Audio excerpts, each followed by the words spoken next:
வணக்கம். இது உங்கள் சிவி ஜோன். எல்லாரும் எப்படி இருக்கீங்க? இப்போ பார்த்தீங்கன்னா ஒரு சம்பவம் நடக்குது. நம்ம ராணுவ சூப்பரான ஒரு ப்ளே ஒன்று பண்ணார்.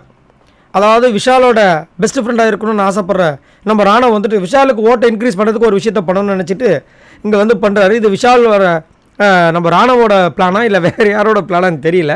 ஆனால் நல்ல விஷயந்தான், சரிங்களா? இது வந்து தப்பே கிடையாது. ஆனால் இந்த நேரத்தில் கரெக்டாக 2 நாளுக்கு முன்னாடி இந்த விஷயத்தை வைக்கிறாங்க பார்த்தீங்களா, அதுதான் மேட்ரு. ஏன்னா இவர் வந்துட்டு உள்ளே வந்து நேற்றே வந்துட்டார். நேற்றுல இந்த விஷயத்தை எதுவுமே சொல்லலை, யார்கிட்டையும் சொல்லலை. ரைட், ஓகே, நல்லா இருந்தால் சரி தான்ப்பா. இப்போ என்னென்னா எல்லாருமே வந்து அவங்கவுங்க பற்றி பேசுங்க அப்படின்னு சொல்லிட்டு நம்ம தீபக் சொல்கிறாரு. அப்போ வந்துட்டு எல்லோரும் போயிட்டு வந்துட்டு பேசுவோம் அப்படின்போது ராணா வந்து டபால்னு வராரு. வந்து நான் ஒன்று சொல்லணும்னு நினைக்கிறேன், இந்த 5 பேரை பற்றி ஒரு சில வேர்ட்ஸ் அப்படின்ட்டு பவித்ராக்கு ஆரம்பிக்கிறார். பவித்ரா, நீங்கள் வந்து ரொம்ப கான்ஃபிடென்ட், உங்ககிட்ட பிடிச்சிருந்தது எனக்கு.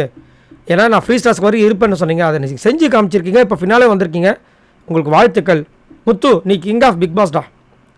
ஏய் நீ வேறடா அப்படின்றார் அவர். நீ கிங் ஆஃப் பிக் பாஸ்டா, அதெல்லாம் மாட்டுக்கத்தே கிடையாது. சரி சௌந்தர்யா, நீ குழந்தைங்களாம் பிடிச்சிட்டம்மா. சூப்பர், தேங்க்ஸ்ரா. ரயான், நீ ஆட்டக்காரன்டா, டாஸ்க் பேஸ்டாங்க. இல்லை எனக்கு வந்து ஆட்டக்காரன் கூப்பிடுது. ஓகே சூப்பர்ரா. அடுத்து நான் விஷாலை கண்டிப்பாக சொல்லி ஆகணும். என்ன சொல்ல போகிறீங்க அப்படின்னா, அவன் நிறைய குழந்தைங்களை படிக்க வச்சிட்ருக்கான். இப்போ வரைக்கும் அவங்களுக்கே தெரியாது, படிப்பு செலவுலேருந்து ட்ரெஸ்ஸு எல்லாமே எடுத்து கொடுத்துட்ருக்கான். அதை நான் இங்கே சொல்லி ஆகணும், இந்த விஷயங்கள் அவங்களுக்கே தெரியாது அப்படின்ற மாதிரி இந்த விஷயத்த வந்துட்டு இங்கே வந்து எடுத்து வைக்கிறாரு. எனக்கு என்ன ஒரு டவுட் அப்படின்னா, இவர் செய்கிற விஷயங்கள் அவங்களுக்கே தெரியாது.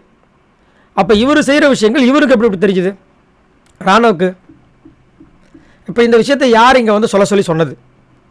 அதுவும் ஃபினாலே இருக்கிறதுக்கு 2 நாள் முன்னாடி. இன்றைக்கி தான் வந்து லாஸ்ட்டு அந்த ஓட்டிங் மேட்ரு இருக்குது. இந்த நேரத்தில் எதுக்காக இங்கே வந்து சொல்லணும்? நல்லா யோசிச்சு பாருங்கள். இது எல்லாமே பார்த்தீங்கன்னா ஒரு இதுதான், அந்த ஓட்டை கவர்றதுக்கு. அவங்க பண்ணதில் நல்லது இருக்கலாம், கெட்டது இருக்கலாம். அதாவது அவங்க பண்ண விஷயங்களுக்கு நான் வரல. ஆனால் கரெக்டாக இங்கே வந்துட்டு இப்போது இங்கே வந்து விஷால் பண்ணதையும் அவர் வந்து இங்கே வந்து ஸ்பீச் கொடுக்குறாரு. ஆமாம், நான் பண்ணது யாருக்கிட்டையுமே சொன்னது கிடையாது. எனக்கு என்ன ஒரு இதுன்னு நான் எப்பயுமே சொல்கிற விஷயம் தான். என்ன சொல்லுவார் அப்படின்னு யோசிச்சா, நம்ம கூட இருக்கிறவங்கள சந்தோஷமாக வச்சுருந்தா நம்ம கண்டிப்பாக கடவுள் வந்து நல்லா வச்சுப்பாங்க. உங்கள் கூட இந்த தரிசியாக நீங்கள் சந்தோஷமாக வச்சுக்கல, அவங்களே ஏமாற்றிட்டீங்க. அப்புறம் எப்படி இந்த டயலாக் உங்களுக்கு ஈஸியாக வருதுன்னு தெரியல. அந்த பக்கம் சுனிதா கேட்குறாங்க, இதெல்லாம் நம்மளுக்கு தெரியவே இல்லையடா. இல்லை நான் யார்கிட்டையுமே சொல்ல, நானே போய் அவங்கக்கிட்ட சொன்னாலும் அவங்களுக்கு தெரியாது, அதை நான் தான் பண்ணுறேன் அப்படின்னு. நல்ல விஷயம் தான். உண்மையிலே இந்த மாதிரி நிறைய பேர் இருக்காங்க. பாலா இருக்கார், எல்லாமே இருக்காங்க. நான் என்ன கேட்குறேன்னா, இந்த விஷயத்தை ஏன் இப்போ வந்து கரெக்டாக சொல்கிறீங்க? இன்னையோட ஓட்டிங் க்ளோஸ் ஆகுது. ஓட்டிங் க்ளோஸ் ஆகிற டைம் ஏன் சொல்கிறீங்கன்னு கேட்குறேன். இது அதுவும் வந்துட்டு வம்படியாக வந்து ராணுவ இதை கண்டிப்பாக சொல்லணும்னு சொல்லிட்டு வேலை விட்டுமே எல்லாருக்கும் ஒரு லைனை சொல்லிட்டு இதை வந்து சொல்லிட்டு போகிறார். அதுலேயும் இதில் ஒரு விஷயம் என்னென்னா, தீபக் வந்து 5 பேரை தான் ஃபஸ்ட்டு பேசுனார். ஃபைனலில் வந்தவங்களுக்கு ஒரு சான்ஸ் கொடுக்குற, அதை நீங்கள் பேசுங்கன்னு.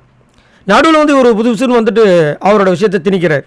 ஸோ இதுலேருந்தே தெரியுது, அங்கே இந்த விஷயத்தை ரிஜிஸ்டர் பண்ணோம், அப்போ தான் வந்து விஷாலுக்கு ஓட்டு வரும். ஏன்னா விஷாலுக்கு நிறைய நெகட்டிவான விஷயங்களுக்கு அதை மாற்றணும், ஓட்டு வரணுன்றதுக்காக இந்த ஒரு விஷயம் சூப்பரில் ரொம்ப டூ மச் இருந்துச்சு. அதை தான் வந்து ரஞ்சித் சார் சொன்னார், நீ சொல்கிறதான் தப்பில்லை தம்பி, இது எனக்கு ஒரு சில விஷயங்கள் தெரியும், ஆனால் இந்த நேரத்தில் சொல்கிறது கரெக்டா அப்படின்னு கேட்டார். இல்லை அதை நான் சொல்லணும்னு நினச்சேன் அப்படின்ற மாதிரி சொன்னார். அது பச்சை தெரிஞ்சுது, இது ஓட்டுக்காக கேட்குற ஒரு கரெக்டான நடவடிக்கை. ஸோ இதெல்லாம் பார்க்கும்போது நம்மளுக்கு, அதாவது இந்த மனுஷன் இந்த முத்துக்குமரனை என்னென்ன பண்ணி, அதாவது இந்த பக்கம் வந்துட்டு ஒரு லைனில் சொல்லி முத்துக்குமரன் கிங்கு அது இதுன்னு சொல்லிட்டு கடைசியில் வந்துட்டு இவரோட விஷயங்கள். ஏன்னா மக்கள் எப்படி பார்த்தீங்கன்னா இந்த கிங் ஆஃப் பிக் பாஸ் இதெல்லாம் வந்து மயங்க மாட்டாங்க. 4 பேருக்கு படிக்க வைக்கிறப்பா, குழந்தைங்களுக்கு படிக்க வைக்கிறப்பா, இதுதானே மைண்டில் வரும்.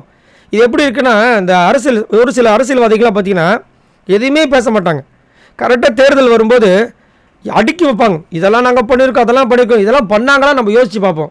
ஓ இதெல்லாம் நடந்திருக்கா அப்படின்னு. அந்த மாதிரி இருக்குது இவங்க பேசுகிறது. அதுலேயும் இந்த விஷயங்கள் கூட இவ்வளோ நாள் இருக்கிற சுனிதாக்கு தெரியாது, மற்றவங்க யாருக்குமே தெரியாதான். ராணுவுக்கு எப்படி தெரிஞ்சுது?